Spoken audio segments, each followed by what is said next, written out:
Praise the lord. ప్రభువైన నామములో అందరికీ వందనములు. యేసయ్య మాటను ఈ కార్యక్రమాన్ని వీక్షించడానికి ప్రేమతో మిమ్మను ఆహ్వానిస్తున్నాం.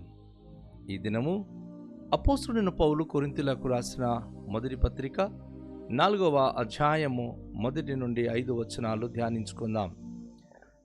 ఇలాగున క్రీస్తు సేవకులమనియు దేవుని మర్మముల విషయములో గృహ నిర్వాహకులమనియు ప్రతి మనుషుడు మమ్మను భావింపవలెను. మరియు గృహ నిర్వాహకులలో ప్రతి వాడును నమ్మకమైన వాడై ఉండుట ఆవశ్యకము. మీ చేతనైనను ఏ మనుషుని చేతనైనను నిన్ను విమర్శింపబడుట నాకు మిక్కిలి అల్పమైన సంగతి. నన్ను నేనే విమర్శించుకొనను. నా యందు నాకు ఏ దోషమును కానరాదు. అయినను ఇందువలన నీతిమంతుడుగా ఎంచబడను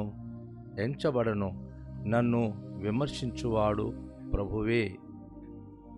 కాబట్టి సమయమును రాకమునుపు అనగా ప్రభు వచ్చు వరకు దేనిని గూర్చియో తీర్పు తీర్చకుడి. ఆయన అంధకారమందలి రహస్యములను వెలుగులోనికి తెచ్చి హృదయములలోని ఆలోచనలను బయలుపరచునప్పుడు ప్రతి వానికి తగిన మెప్పు దేవుని వలన కలుగును. ప్రియ సహోదరి, ప్రియ సహోదరుడా, ఈ వాక్య భాగంలో చాలా ప్రాముఖ్యమైన విషయం మన వ్యక్తిగత జీవితానికి సూటిగా ప్రభు ప్రశ్నిస్తున్నాడు. మనం చాలాసార్లు మనం చేసే ప్రార్థన, మన వాక్యము, మన ఆధ్యాత్మికతను బట్టి నాకు మించిన వారు ఎవరు లేరు, ఐఎమ్ ఓకే, నేను మంచి వ్యక్తిని అని సెల్ఫ్ ఒక కాన్ఫిడెన్స్తో మాట్లాడిస్తాం. అదే సమయంలో ఎవరైనా వచ్చి పలానా సేవకుడిలాగా అన్నప్పుడు వారి గురించి విపరీతంగా విమర్శిస్తాం. ఈవెన్ మనకంటే వారు అసలు పనికిరాని వారు, మనమేమో మంచివాళ్ళు, మన దగ్గర వాళ్ళు ఏమి కూడా పనికిరారు అనే స్థితికి దిగజార్చి మాట్లాడతాం. ఎందుకు? వేరే వాళ్ళ మాట విన్నాము కనుక. ఇక్కడ సేవకులైన వారికి ఉన్న ఆధిక్యతలు ఏమిటి? ఒక అద్భుతమైన మర్మములు మరి భక్తుడైన పౌలు తెలియచేస్తున్నాడు. ఎందుకంటే క్రీస్తు సేవకులమనియు దేవుని మర్మముల విషయములో గృహ నిర్వాహకులమనియు ప్రతి మనుషుడు మమ్మను భావింపవలెను. ప్రతి వ్యక్తి తెలుసుకోవాల్సిన విషయం ఏమిటంటే, మేము దేవుని మర్మములు బోధించేటటువంటి దేవుని గృహ నిర్వాహకులు. దేవుడు తన ఇంటి పైన మాకు ఒక ఆధిక్యత ఇచ్చాడమ్మా. ఆ ఆధిక్యతను బట్టి సహోదరి, సహోదరుడా, ఒక సేవకుడు తన సంఘమునున్న ప్రతి వ్యక్తి గురించిన బాధ్యత కలిగి ఉన్నాడు. ఎవరు ఏంటి, వారి పరిస్థితి ఏమిటి ఆయన గ్రహించి దానిని బట్టి వారికైనా బోధించడము, ప్రార్థించడము, సహకరించడం, ఇవన్నీ బాధ్యతలు కలిగి ఉన్నాడు. అలాంటి ఒక గృహ నిర్వాహకునికి నీవు నేను విమర్శించే హక్కు లేదు. ఒక సంఘం పైన అధికారిగా ఉన్న సేవకునికి విమర్శించే హక్కు ఏ విశ్వాసికి లేదు. ఎందుకంటే వారి పని మీకు అప్పజొప్తే మీరు చేయలేరు. కానీ వారు రాత్రిములు ప్రార్థన చేసి దేవుడు అప్పగించే పని వారు నిర్వహిస్తున్నారు. అందులో వారు నమ్మకత్వంగా దేవుడికి పని అప్పజొప్పినప్పుడు, వారికి విమర్శించినప్పుడు అది చాలా చాలా తప్పు. అందుకే ఇక్కడ ప్రతి మనుషుడు కూడా సేవకునికి ఒక మంచి గృహ నిర్వాహకుడు, దేవుని సేవకుడని భావించాలి తప్ప వారి గురించి విమర్శించే హక్కు ఏ విశ్వాసికి లేదు అని చెప్పి ఈ వాక్యం ద్వారా మనం గ్రహిస్తున్నాం. మరియు గృహ నిర్వాహకులలో ప్రతి వాడును నమ్మకమైన వాడై ఉండుట ఆవశ్యకము. ప్రతి సేవకుడు తన సేవలో మంచి నిర్వాహకుడుగా ఉండాలి. ఇంటింటికి తిరిగి చందలో దండుకుంటూ ఎక్కడ ఎవరేమిస్తే తింటాను అని ఆ స్థితి అసలు సేవకుడికి అసహ్యమైన స్థితి. పస్తులో ఉన్నావా? ఉపవాసం ఉండు. భార్య భర్తలు ఇద్దరు మోకరిల్లండి. ప్రభువా, నీ సేవకు మమ్మల్ని పిలిచావు, ఈరోజు మేమేమి తినాలని దేవునికి అడగండి. దేవునికి ప్రార్థించిన ప్రతి సహోదరుడికి, ప్రతి సేవకునికి తన భార్య బిడ్డలకు పోషించగలిగిన వాడు దేవుడు. కానీ సేవకుడు ఎప్పుడు ఇంటింటికి తిరిగి మన సమస్యలు చెప్పుకుంటే అంతకన్నా నీచమైన బ్రతుకు మరొకటి కాదు. దేవునికి నమ్మకమైన వారుగా ఉండాలి. గృహ నిర్వాహకుడు అంటే ఆ గృహంపై, ఆ ఇంటిపైన దేవుడు నీకు ఆధిక్యత ఇచ్చాడు కదా. ఆ ఆధిక్యత కొనసాగించినప్పుడు ఆ పని నిర్వహణలో నీకు ఎవరైతే ఆ పని కొరకు పెట్టి ఉన్నాడో అతనికి నువ్వు అడగాలి, ప్రభువా, ఈరోజు మా ఆహారము, మా అనుదిన ఆహారము మాకు కావాల్సింది మీరే మాకు దయచేయనని అడగడం అనేది దేవుడు మనకిచ్చిన గొప్ప ఆధిక్యత. అందుకే ఆయన దేవునికి నమ్మకమైన వాడై ఉండుట ఆవశ్యకము. మీ చేతనైనను,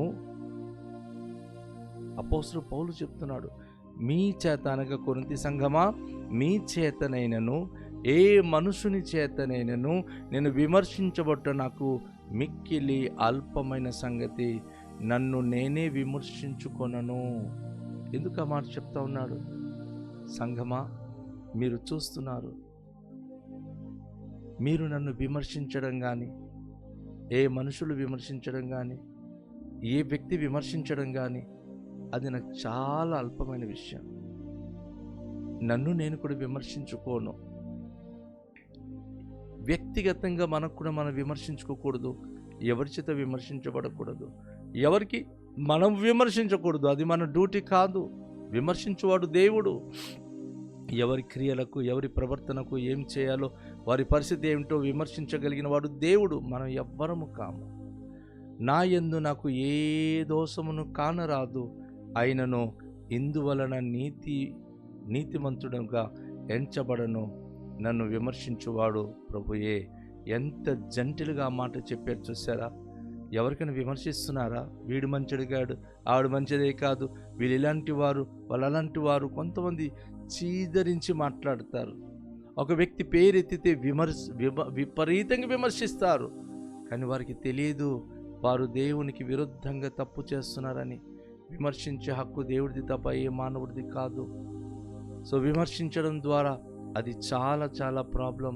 నేను ఎవరి చేత విమర్శించబడను, నాకు విమర్శించేవాడు దేవుడే అని తనకు తాను దేవునికి సబ్మిషన్ చేసుకుంటున్నాడు అపోస్తలుడైన పౌలు. కాబట్టి సమయము రాకమునుపు, అనగా ప్రభు వచ్చు వరకు దేనిని గూర్చియో తీర్పు తీర్చకుడి. ఆయన అంధకారం మందలి రహస్యములను వెలుగులోనికి తెచ్చి హృదయములోని ఆలోచనలు బయలుపరచునప్పుడు ప్రతి వానికి తగిన మెప్పు దేవుని వలన కలుగును. ఈరోజు ప్రతి వ్యక్తి కూడాను మనం గమనించాల్సిన విషయం ఏమిటంటే, సమయం రాకముందు అనగా ప్రభు వచ్చు వరకు దేని గూర్చి మనము ఎవరికి తీర్పు తీర్చకూడదు. తీర్పు తీర్చడం దేవుని పని కదా.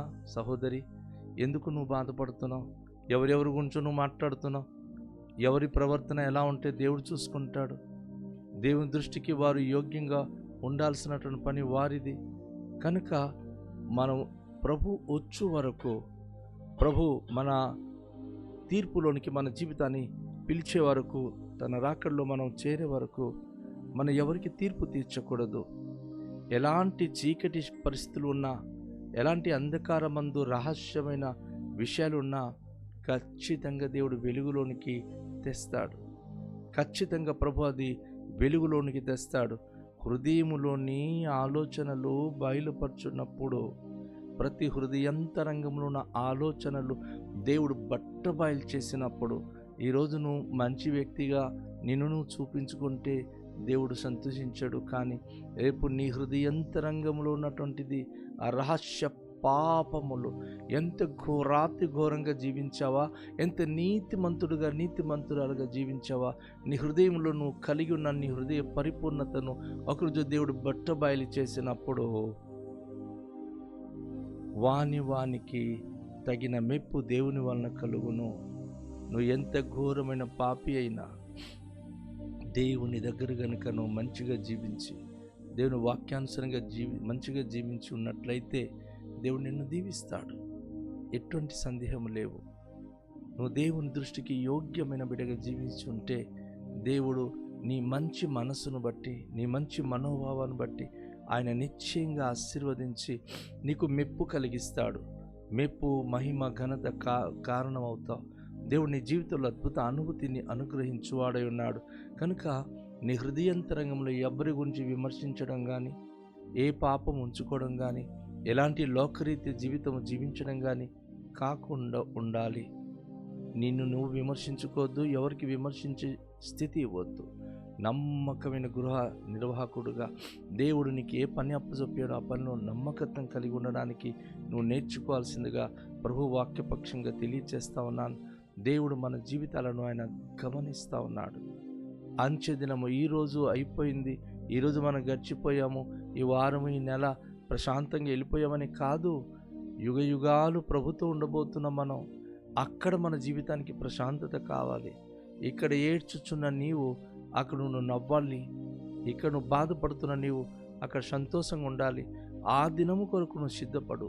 ప్రతి క్రైస్తవ విశ్వాస జీవితంలో వారికి ఉన్న నిరీక్షణ ఏంటో తెలుసా?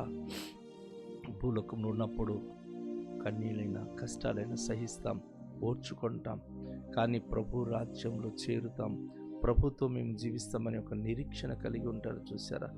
ఆ అనుభూతి మనకు కావాలని మనం కోరుకోవాలి, అనుభూతిలోనికి వెళ్ళాలి. కనుక ఈ ప్రశస్తమైన సమయంలో దేవుని పవిత్రమైన మాటలు వింటున్న నీవు, నేను మన హృదయాలలో ఎలాంటి అంతరంగికమైన పాపదోషములు, మనం ఎప్పటి నుంచో బాల్యం నుంచి చేసిన పాపదోషాలున్నా ఒప్పుకొని ఒక్కొక్క దాని కొరకు ఏడ్చి ప్రార్థన చేయాలి.